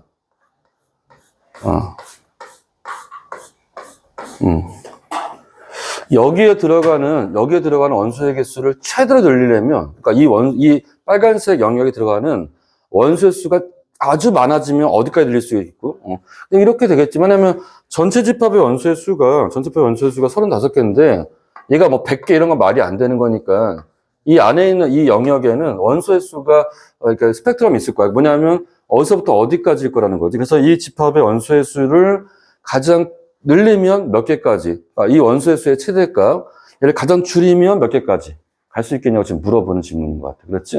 그러니까 이제 이게 일종의 풍선효과 같아. 풍선효과. 그럼 풍선효과만 들어봤어? 풍선효과가 뭐냐면 어떤 정해진 양이 있는데 어느 쪽을 누르면 어째 튀어나오는 거잖아. 다시 말해서 여기를 끌어올리면 딴 데가 줄어들어야 돼. 여기를 줄이면 딴 데가 늘어나야 돼. 그런 느낌인 것 같아. 그렇지? 그런 느낌이란 말이야. 그래서 그런 식으로 한번 사고를 한번 해보자, 이 말이야. 근데 뭘 제시했냐면 아무것도 주지 않으면 이 문제는 해결할 수가 없는 거니까 일단 기본값으로 A에는 15개, A는 15개가 들어있고, 그러니까 두 개 합쳐가지고 들어있고, 그 다음에 집합 B에는 25개가 있단 말이야. 일단 사이즈는 B가 크다. 사이즈는 B가 크다. 근데 우리가 A와 B가 겹치는 곳을 물어봤기 때문에 A에는 토탈 15개인 거니까 적어도 교집합의 수가 A의 수보다 클 수는 없지 않습니까? 그렇죠. 이건 명백하지 않습니까? 그렇죠. 그러니까 우리가 이건 자명한 거 아닌가? 그러니까 어떻게 교집합의 수가 어떻게 A의 수보다 클 수가 있겠어? 말이 안 되잖아. 그러니까 우리가 어떤 걸 질문하면 스스로 물어봐야 돼. 그러면 이 집합의 원소의 수가 15니까 교집합이 아예 15개가 되는 경우 가능할까? 이렇게 생각을 해보자는 거지. 그지? 이게 뭔 소리야? 그러니까 교집합도 원소의 개수가 15개란 말은 이 말이죠. 그러니까 B가 A를 포함하면 안 되겠냐라는 거지. 이게 가능해요? 불가능해요? 가능하죠. 그럼 최대값은 명백하네. 최대값은 15네. 외웁시다. 최대값은 A의 원소의 수다라는 거지. 어떤 원소의 수라고 얘기하면 되는 거냐면, 그러니까 B와 A의 원소의 개수가 적은 쪽이 답이라는 거지. 그러니까 B는 25개고 A는 15개인 거니까 교집합의 수는 15개까지가 맥스가 될 수 있다는 거지. 이해됐어? 무슨 말인지 알겠지? 그래서 여러분들이 이거는 우리가 이제 외워버리면 되는 것 같아. 그러니까 최대값은 해결된 거야. 최대값은 해결된 거야. 그러면 최소값은 어떻게 해결할 거야? 최소값은. 최소값은 어떻게 해결할 거냐면, 최소값은 어떤 느낌인 거냐면, 얘를 띄어내는 것 같아. 최대한 밀어내는 것 같아. 밀어내가지고, 어디까지 갈 수 있겠냐고 지금 물어보는 거. 그랬지? 그런 얘기지. 그러니까 다시 말해서, 교집합이 존재하지 않는 게 가능하냐. 근데 교집합이 존재하지 않는 건 불가능할 것 같아. 왜냐면, 교집합이 존재하지 않다면, A에만 15개가 있는 거고, B에만 25개가 있는 건데, 둘을 합치면 몇 개야? 둘 합치면 40개가 되니까 말이 안 되잖아. 이 얘기지, 뭐. 그러니까 아무리 띄어내려더라도 겹칠 수밖에 없어야 되지 않겠냐라는 거예요. 그렇지. 그러니까 우리가 이제 그런 얘기를 생각하면 되지 않겠습니까? 이런 얘기죠. 그 얘기를 어떻게 할 거냐, 이렇게 한번 해볼게. 그걸 논리적으로 한번 해볼게. 그 얘기를. 그러니까 이거는 논리적으로 얘기할 거 자시고가 없어. 이게 다야. 그러니까 최대값은 이걸로 끝난 거야. 맞잖아. 하지만 이제 우리가 이제 교집합의 원소의 수를 최소화시키는 방식들은 좀 논리적으로 한번 한번 해보자, 이 말이야. 논리적이라 하면 뭘 뜻하는 거냐면 관계를 통해서 한번 생각 한번 해보도록 하자라는 겁니다. 그렇지? 뭔데? 무엇이냐면은, 그러니까 교집합의 수라는 관점이 사실 이 식과 아주 강하게 연결돼 있잖아. 어떤 거랑? 합집합의 원소의 수를 구하는 공식과 연결돼 있단 말이야. 그럼 합집합의 수를 구하는 공식이 된다면, NA. 자, 정리 한번 해보실래요? NA 플러스, 이렇게 쓰자. 위쪽에 있는 짤막한 이 논의는 무엇을 구하는 논의인 거냐면, 이 원소의 수의 맥스, 최대를 구하는 논의다. 깔끔하다. 끝. The end. 그 다음에 이제 우리가 밑에 있는 논의는 뭐냐면, 최소를 구하는 논의를 한번 해보도록 해보자고요. 최소를 구하는 논의가 NA 플러스 NB. 그 다음에 뭐였죠? 그 다음에 합집합의 수. 그렇지? 합집합의 수, 그렇지? 따라서 이제 이 합집합의 수가 들어간단 말이야. 봐봐. 그렇지? 그러니까 이제 뭔 소리가 된 거냐면, 이항을 시키면 그 풍선 효과란 말이 맞는 말 같아. 무슨 말이냐면, 어떤 두 형의 합은 일정하다는 얘기지. 어떤 두 형의 합이 일정한 거냐면, 교집합의 원소의 수하고, 교집합의 원소의 수하고, 그 다음에 합집합의 원소의 수를 합친 거는 NA 더하기 NB가 되는데, A는 픽스, B도 픽스인 거니까 이 합이 얼마? 합이 항상 40으로 유지가 되어야 되는 거야. 맞아요? 그럼 우리가 원하는 건 뭐냐면, A 교집합 B의 최소를 원하는 거니까, 얘를 끌어내리려면, 얘를 쫙 끌어내리려면, 얘는 끌어올려야 되는 거 아닌가? 그렇지. 우리는 뭘 구하면 되냐면, 합집합의 원소의 수를 최대로 만들면 되는 거잖아요. 그렇지. 지금 얘가 최소가 되는 거 같지? 이해돼? 무슨 말인지 알겠어? 그러니까 그걸 우리가 이제 소위 내가 풍선 효과라는 식으로 비유를 한 거야. 그러니까 합이 일정한데 어느 쪽을 줄이면 올라가야 되지 않겠냐고 한 거예요. 우리는 그래서 질문이 뭐냐면, 교집합의 최소를 만드는 과정인데, 교집합의 최소를 만드는 과정은 다시 말해서 얘를 최대로 만드는 과정과 똑같다라는 거죠. 그러면 A와 B를 합쳐서 최대로 만들려면 어떻게 하면 되겠습니까? 40이 30이 되면 되는 거지. 이것도 절대로 30을 넘어갈 수가 없지 않습니까? 맞아요? 그러니까 A 합집합 B도 30을 넘어갈 수가 없지만 전체가 35개 돼야 되는 거니까. 그래서 우리는 이 녀석의 최대가 얼마나? 35라고, 35. 이해됐습니까? 35니까 얘 최소는 얼마라는 거죠? 5라고 얘기하면 되지 않겠냐라는 거지. 내 말 이해돼요? 안 돼요? 반드시 정리합시다. 그래서 이제 우리가, 따라서 NA 교집합 B는 얼마 이상이다? 5 이상이라고 얘기하면 된다. 그렇지? 정리하자면, A 교집합 B는 어디서부터 어디까지 가능하냐? 5부터 어디까지? 15까지 가능하다가 이 문제의 결론인 겁니다. 물론 정리하세요. 애들 정리하는 것도 일정 정도 공부다. 뭔지 알지? 정리하는 것들도 사실은 듣고 정리하는 게 쉬운 게 아니었잖아. 내가 여러분들한테 그랬잖아. 이 수업에서 해야 될 거는 열심히 듣고 이해하고 그다음에 정리까지 하라는 거지. 이 세 가지만 잘 어우러져도 공부를 못 할 수가 없어. 못 할 수가 없어. 그치? 그리고 이 행위는 이 수업에서만 이루어지는 게 아니야. 모든 교실에 다 이루어져야 돼. 여러분들 학교 가서도 그렇게 해야 돼. 그러니까 멍 때리고 있는 애들이 공부를 잘할 수는 불가능합니다. 어떻게 멍 때리니까 공부 잘하니? 그럴 수가 없지. 매 순간 끼어있고 열심히 하고 정리하고 하는 순간에 공부를 잘하는 거지. 그렇잖아요. 그렇지. 공부를 잘하려는 목표가 있다고 한다면 그 태도, 그 공부를 잘하는 학생들의 기질과 태도에 준하게 공부를 해야 되는 게 맞습니다. 그러면 얘는 5 이상, 얘는 얼마다? 15 이하다가 이 문제의 결론이다라는 겁니다. 됐지? 됐고. 그 다음에 얘들 숙제는 9장, 10장, 그 다음에 연습 문제를 다 풀어와야 되는데 아마 많을 거야. 내가 보기엔 좀 많을 거고, 일단 최소 어디까지 내야 되냐면 기본 다지기까지는 풀어야 돼. 기본 다지기까지는.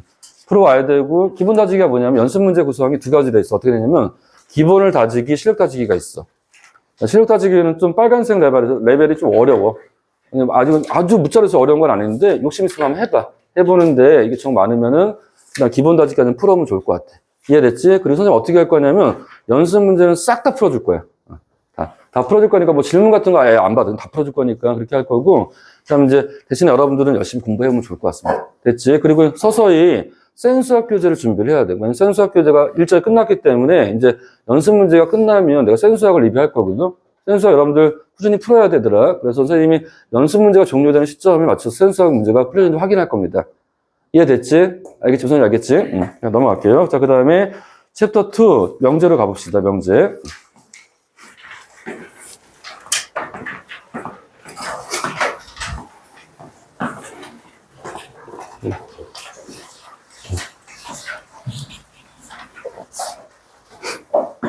명제, 프로포지션, 명제, 챕터 2.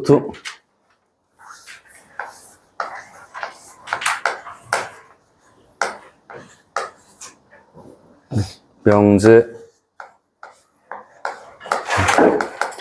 프로포지션, 명제. 선생님 말이 맞다니까. 내가 공부한 수학 분야 중에서 제일 재미없는 파트가 집합과 명제야. 젠장. 나한테 이거 시켰어. 누군가가. 진짜 재미없어. 그러니까 이 재미없는 이 수업을 끝내면 다른 거 다 이것보다 재밌어. 재밌어. 재미없어. 집합과 명제. 함수는 좀 아기자기하지 않나? 좀 어려워도 아기자기한 면이 있고, 뭐 그림도 그려야 되고, 하는 게 있으니까, 뭐 할 게 좀 있어 보이고, 가르치는 나도 좀 뽀대가 나는데, 집합과 명제는 그런 것도 없고, 그냥 그래. 나는 그래도 정말 다행히게도 잘 넘어가고 있는 것 같아. 그치? 자, 이제 두 번째 고비, 명제를 다뤄보도록 합시다. 자, 명제. 일단 어떤 학습목표가 뭔지 한번 생각해볼게요. 학습목표는 명제와 조건의 뜻을 알고, 뭘 하래? 여기서 이제 학습목표가 뭐냐면, 키워드가 있는데, 몇 가지 키워드가 있는데, 말 그대로 명제가 있고, 그다음에 뭐가 있냐면, 조건이랄까, 조건. 조건은 영어로 컨디션이죠, 컨디션. 조건. 명제와 조건의 뜻을 알고, 그 다음에 모든 어떤을 포함한 명제를 이해한다. 명제와 조건의 뜻을 이해하고, 명제 구성 관계에서 명제를 구성하는 수식어가 두 가지가 있대. 뭐냐면, 모든이란 수식어가 붙는 명제가 있고, 그 다음에 이제 어떤이란 수식어가 붙는 명제가 있대. 그렇지? 오케이. 그러니까 두 가지 명제를 정확하게 이해한다는 거죠. 그 다음에 또 명제의 구조. 명제의 역과 대우를 이해한다. 그러니까 명제라는 거에 대해서 이 명제의 이 명제가 있고, 그 다음에 이 명제의 대우 명제가 있대. 그러니까 명제 이 명제랑 대우 명제를 이해를 하면 된대. 그랬지? 명제 이 명제랑 대우 명제를 명제 이가 아니라 여기구나. 미안해. 명제 영 명제가 있고, 그 다음에 명제 대우 명제가 있대요. 그래서 영명제랑 대우 명제를 이해를 하자라는 거지.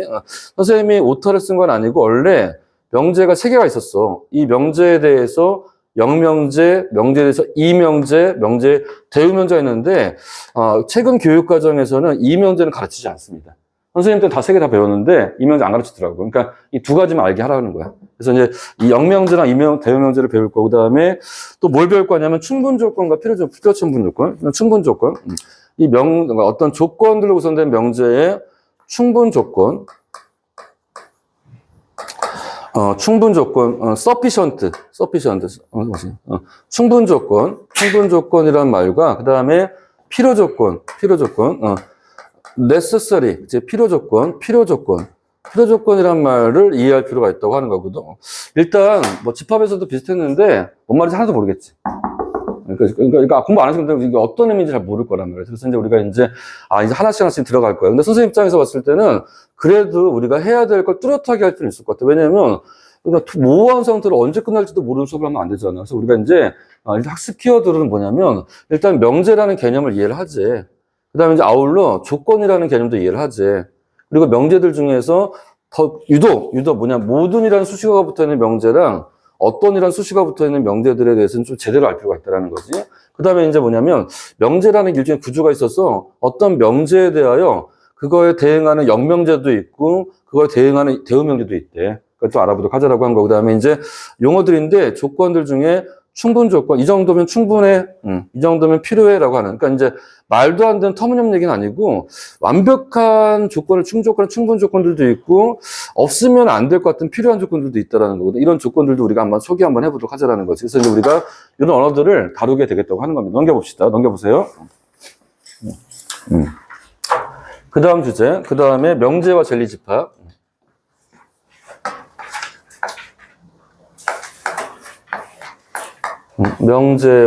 명제와 진리 집합. 명제, 우리가 알려고 하는 게 명제인 거지. 근데 명제라는 게 있는데 명제를 또 뭐가 또 할 거냐면 진리 집합이라는 걸 또 배우겠대. 진리 집합. 선생님은 종교는 없는데 종교를 갖고 있는 사람들한테는 이게 굉장히 중요한 주제죠. 화두지. 진리가 뭐냐. 그치? 그러니까 이제 삶의 가치를 따지는 아이들한테도 진리는 되게 중요하거든. 진리라는 건 정말 이렇게 옳고 바르고 완벽하고 빈틈없고 뭐 이런 것들을 진리라고 하는 거잖아. 그러니까 이제 수학에서 말하는 진리라는 건 참이야, 참. 쉽게 후려치면 참이야, 참. 진리 집합.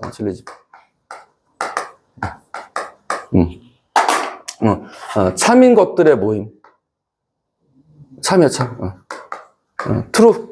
참인 것들의 모임을 진리집합이라고 하는 거겠지, 그렇지? 그래서 이제 진리집합이라는 게 무슨 말인지 좀 알아들어야 되는 것 같은데, 선생님 차분하게 한번 설명 한번 해볼게요.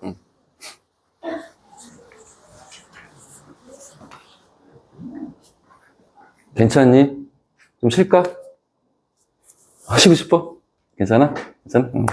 시간 우리 지금 좀 애매한 것 같아. 왜냐면 우리 수업을 우리가 40분 정도에 끝내야 될 것 같은데 지금 25분 남았는데 중간에 쉬면 좀만 짤막하게 하는 거니까 조금 참고 한번 견뎌봅시다.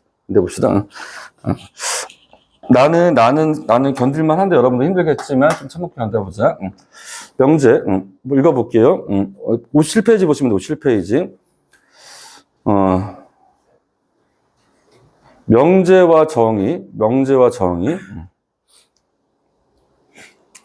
이게 뭐라고 되어 있는 거냐면, 이게 용어들에 대한 얘기를 하고 있는데, 자꾸만 용어들을 새롭게 만드는 것 같아.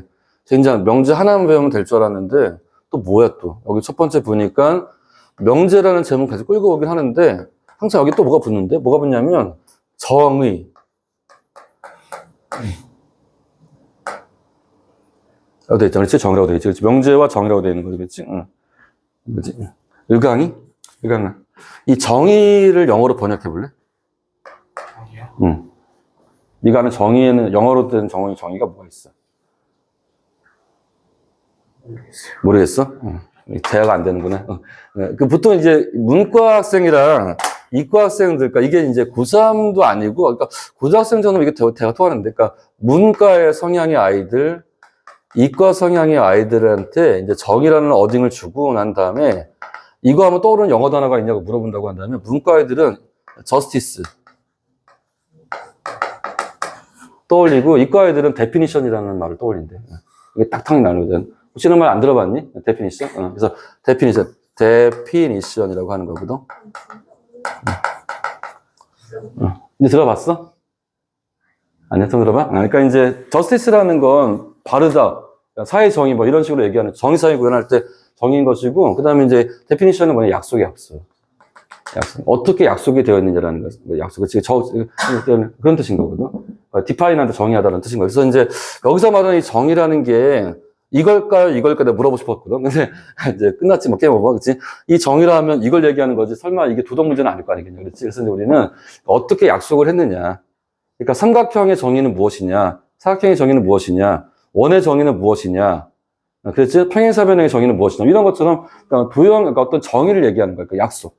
그래서 이 정의라는 건, 그러니까 이제 위에 있는 문과학생들이 말하는 저스티스는 아니라는 거죠. 그렇지? 근데 이제 이게 성향이 딱 드러나는 것 같아. 그래서 이제 이런 얘기가 좀 약간 유명하게 언급되긴 하고, 그래서 이제 여기서 말하는 이 정의라는 워딩은 뭐라고요? 약속이다, 약속. 다른 말로 번역한다면 뭐라고? 약속. 사전에 어떻게 실려있냐라는 거, 실려있냐. 그렇지? 이런 의미로 이해하면 될 것 같아. 그렇지? 그래서 이제 여기에 그런 말이 나와 있는 것 같아. 그래서 이제 쭉 읽어보면 뭐라 나와 있냐면, 명제를 설명하고 있고 정의라는 걸 설명하고 있어. 그래서 현관평을 따라가면 되는 것 같아. 따라볼게. 참인지 거짓인지 분명하게 판별할 수 있는 문장이나 식을 명제라고 하는데. 그러니까 명제는 뭐냐? 명제. 명제라는 건 참과 거짓을 분명하게 알 수 있는 문장. 참인지 거짓인지 왔다 갔다 하면 안 되는 거, 모호한 것도 안 돼. 그러니까 그 진술이 참이면 참, 거짓이면 거짓, 거짓이면 거짓을 분명한, 참거짓 분명한 문장 또는 식을 뭐라고 한다? 명제라고 한다. 그 키워드는 어디 있는 거냐면, 그러니까 문장이나 식에 있지 않고 그 대상이 참인지 거짓인지를 확실하게 알 수 있다는 거지.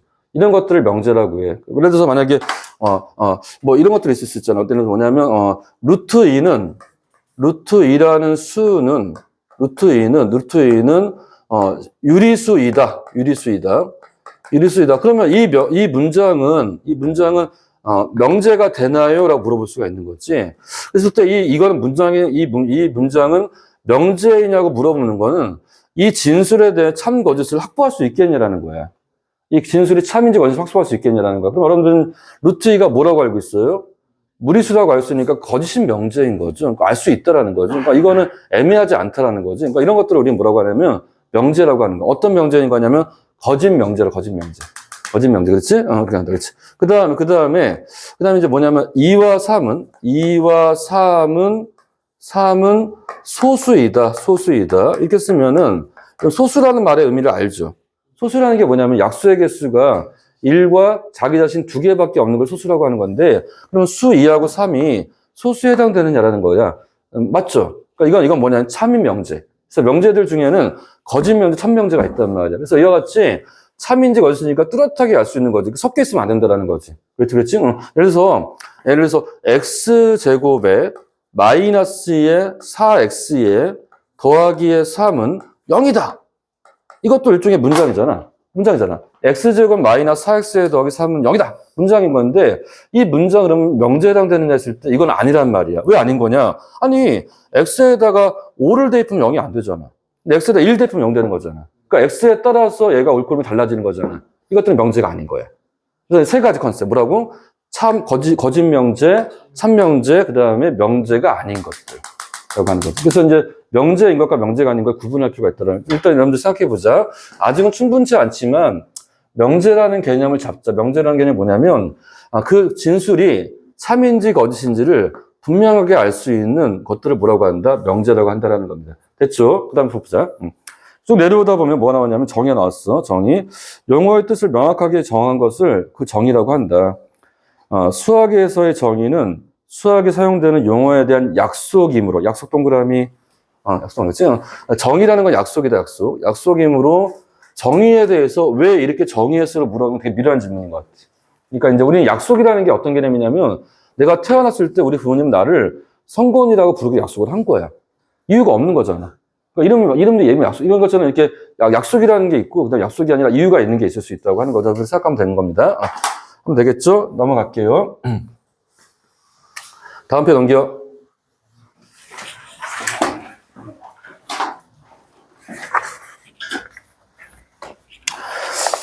바이블 포인트, 명제와 정의.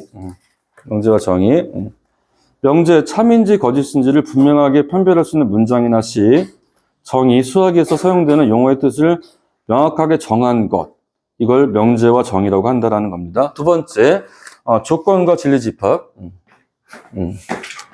내가 학습 목표가 명제와 조건을 이해한다고 그랬잖아. 그러니까 조건. 그러니까 이제 조건이라는 말과 그다음에 진리집합이라는 말을 연결했네. 진리집합. 명제와 진리집합, 명제와 정의, 조건과 진리집합.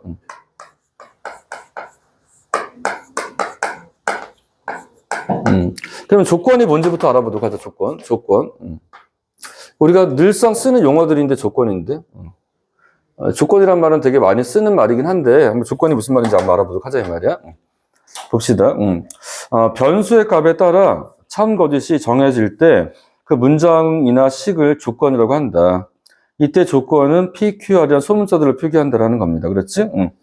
이런 얘기죠. 어떤 거냐면 조건은 변수의 값에 따라 그게 참이기도 하고 거짓이기도 하다라는 게 조건이라고 하는 거예요. 아까도 했던 것처럼 이런 것들이 어떤 거냐면 x제곱 마이너스의 4x 더하기 3은 0이다. 이건 명제가 아니라고 했죠. 하지만 이거는 조건에 해당되면 조건. 이건 조건입니다. 조건. 이건 P 또는 어떻게 쓸 수 있는 거냐면 P 또는 PX. 이렇게 쓰게 되는 거지. 이건 조건이지.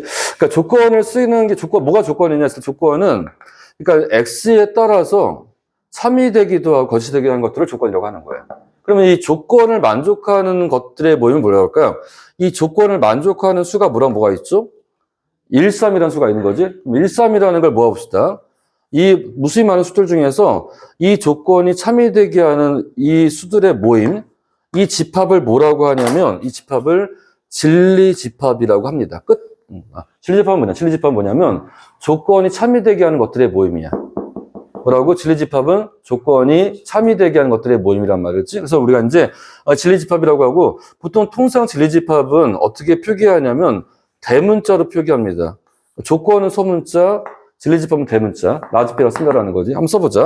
Q라는 진리집합, Q라는 조건. Q라는 조건은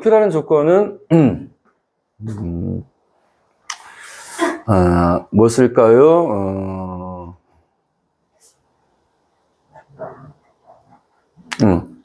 Q라는 조건은 잠깐만요. 이렇게 써요. Q라는 조건은 x-3의 전체 제곱 플러스 그 다음에 이제 y 마이너스 변수는 꼭 하나만 있는 게 아니거든.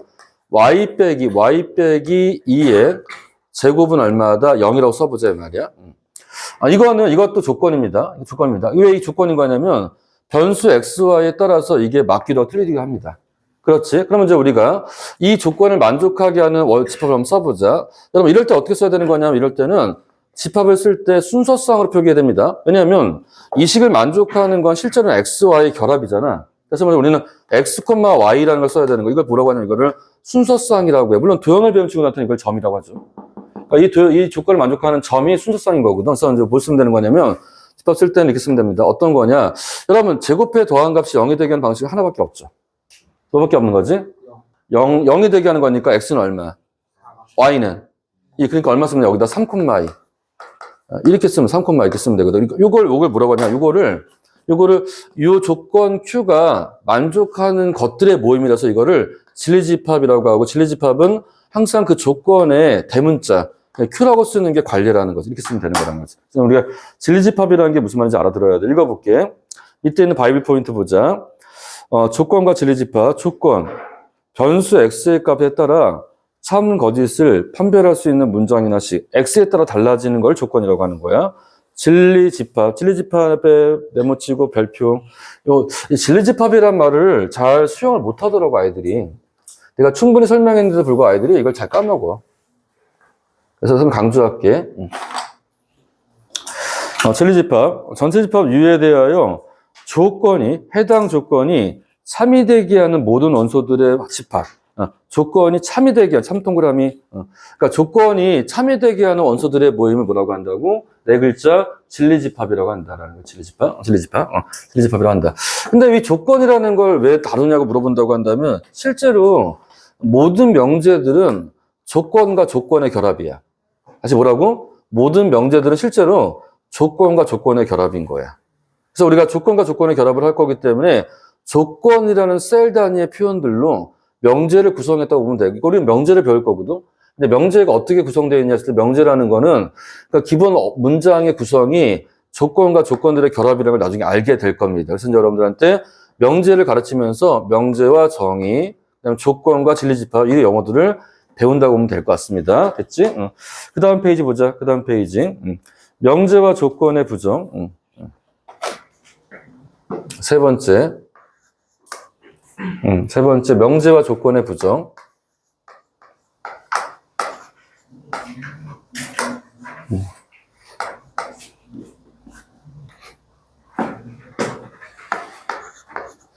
내가 아까 선생님 여러분들한테 편하게 하자고 했는데 지금 마음이 불편한가요? 쉬고 싶은데 못 쉬어가지고 마음이 불편한가요? 아니 좀 내가 마음이 쓰이는데 근데 이제 내가 이제 쉬지 말고 하자고 내가 해버렸기 때문에 여러분 또 그 말에 대해서 또 물어갈 수 없으니까 꾹 참고 있는 건가? 그러면 이제 그거는 편한 건 아니지. 선생님은 이제 그렇게 얘기했는데 정 힘들고 정말 이거 도저히 못 있을 것 같기도 하고 내가 멈춰버릴 것 같다고 한다면 약간은 다른 애들한테 약간 피해가 되더라도 한 번 정도 얘기를 해보는 것도 괜찮아. 그 정도 마음. 그러니까 이래서 말이니까 뭐라 그럴까? 이거 너무 남 의식하지 말고. 남 의식하지. 너도 그런 애들은 아닌 것 같긴 한데 너무 남 생각하지 말고 내 상태를 나타내줬으면 좋겠어. 그러면 선생님들도 알아서 할 수가 있잖아. 너무 얘들아, 다행이야. 그래도 얼마 안 남았는데 이제 할 건데 정 힘들면 힘들다고 얘기해. 그래서 약간 좀 그럼 문제 풀어보라고 할 수도 있는 거니까, 그렇지? 명제와 조건의 부정. 명제와 조건의 부정.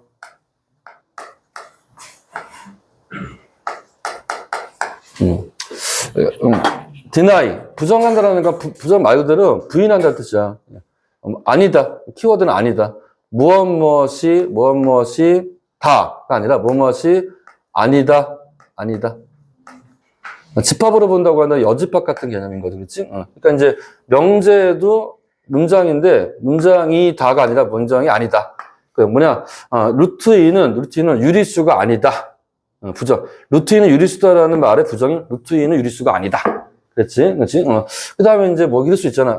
A는 B보다 크다의 부정은 A는 B보다 작거나 같다. 이렇게 쓰는 거. 이제 그냥 크지 않다라고 쓰지 않고 작거나 같다고 합니다. 그러니까 이제 이 아니다라는 직역을 물론 맞는 말이긴 하지만 이걸 조금 더 다듬을 필요가 있겠죠. 그래서 이 아니다라는 일반적인 표현이 이 해당 진술은 어떻게 표현되겠어? 했을 때 표현을 생각해 볼 필요는 있을 것 같아요. 그래서 우리가 이제 명제와 조건이 부정된다라는 거 항상, 그러니까 명제는 뭔데? 명제는 참이거나 거짓인 명제인 거야. 그러면 참인 명제를 부정하면 거짓 명제가 되고, 거짓 명제를 부정하면 참인 명제가 되겠죠. 그러니까 참과 거짓을 뚜렷하게 알 수 있는 거를 부정하게 되면 반대로 가는 거니까 참인 명제를 부정하면 거짓 명제가 되고, 거짓 명제를 부정하면 참인 명제가 되겠죠. 하지만 조건을 부정한다라는 건, 조건이라는 건 이 자체로는 참이거나 거짓이지 않잖아. 그러니까 이거는 참일 수도 있고 거짓일 수도 있는 거니까 참 것이 뚜렷하지 않아. 그래서 뭐라고 한 거냐면 이것들이 참이 되게 하는 것들의 모임을 진리집합이라고 했었잖아. 그러니까 얘가 참이 되게 하는 것들의 모임이 있다라는 거야.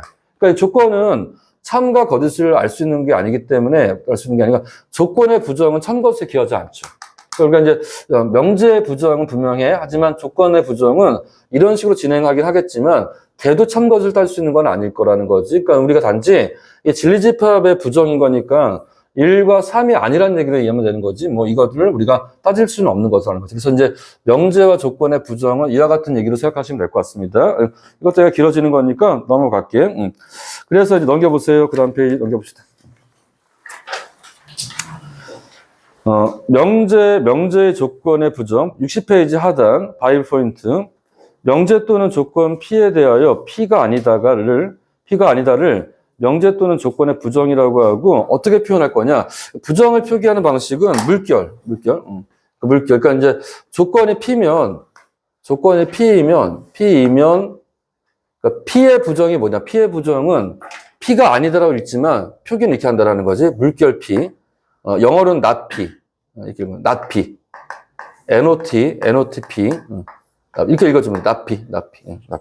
그래서 이제 우리가 물결 P라는 게 뭐냐면 P의 부정을 뜻하는 것이다라고 알아둬. 그러니까 용어들이야. 알아둬야 돼. 그래서 되는 거 두 번째. 두 명제 또는 조건 PQ에 대하여 두 조건 P 또는 Q 또는 그 다음 P 그리고 Q의 부정은 각각 이거다. 무슨 말이냐? 그러니까 부정에 대한 몇 가지 학습을 한번 해보자라는 거지. 그러니까 되게 많이 하긴 할 건데 그래도 일단 우리가 본격적으로 공부하기 전에 이건 확실하게 하고 가자라는 거죠. 뭐냐? 조건도 이렇게 결합이 된다라는 거거든. 조건 PQ에 대해서 P 또는 Q, 영어로 or P 또는 Q, 그다음 P and Q. 그러니까 P이고 Q 이런 거 이제 이거의 부정 어떻게 되겠냐, 그렇지? 이거의 부정은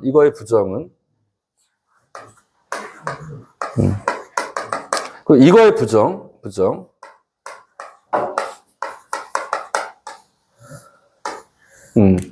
P 또는 Q에 대한 부정은 어떻게 되는 거냐면 not P이고 not P and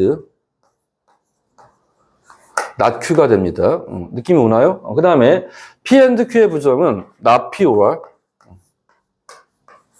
not Q다라는 거지. 나 이거는 바로 이해가 되더라고요, 선생님. 왜냐면 이게 소위 이게 집합에서 드모르간의 법칙과 똑같은 말 같아. 무슨 말이냐면 이 윗줄은 뭐를 뜻하냐면 P를 만족하는 진리집합인 P와 Q를 만족하는 진리집합인 Q에 대한 합집합에 대한 부정을 얘기하는 거잖아. 부정을 얘기하는 거니까 우리가 드모르간 법칙에 한다면 이게 뭐가 되는 거냐면 P의 여집합, 교집합, Q의 여집합이 되는 거겠죠. 그러니까 P 또는 Q에 대한 부정이 소위 여집합이고 여집합에 대한 구체적인 표현이 P가 아니고 Q도 아니다라는 말인 거니까 이 언어가 똑같지 않냐라는 거지. 이거가 end야. 이거가 end고 또는이라는 게 오화가 되는 거니까 이렇게 설명할 수 있다는 거지. 마찬가지로 P and Q의 부정이라는 건 뭐냐면 P이고 Q인 거의 여집합인 거잖아.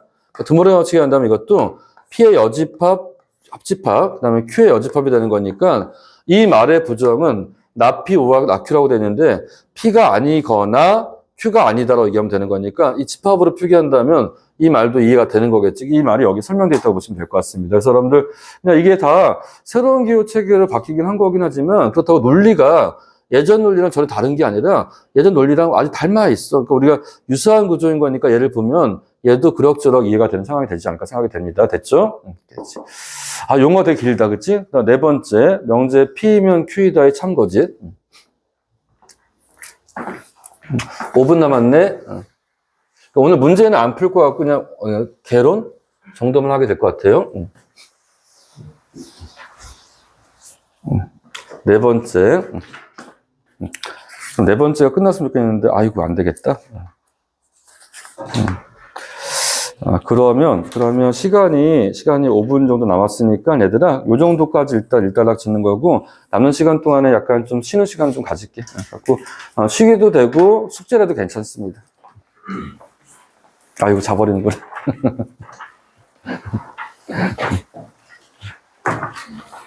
아유. 정말 자는구나.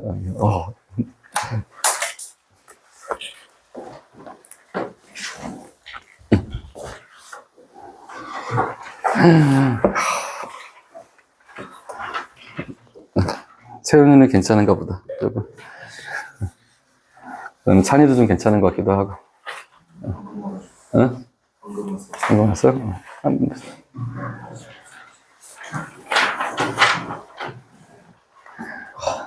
민망해라. 내가 뭔 짓을 한 거야?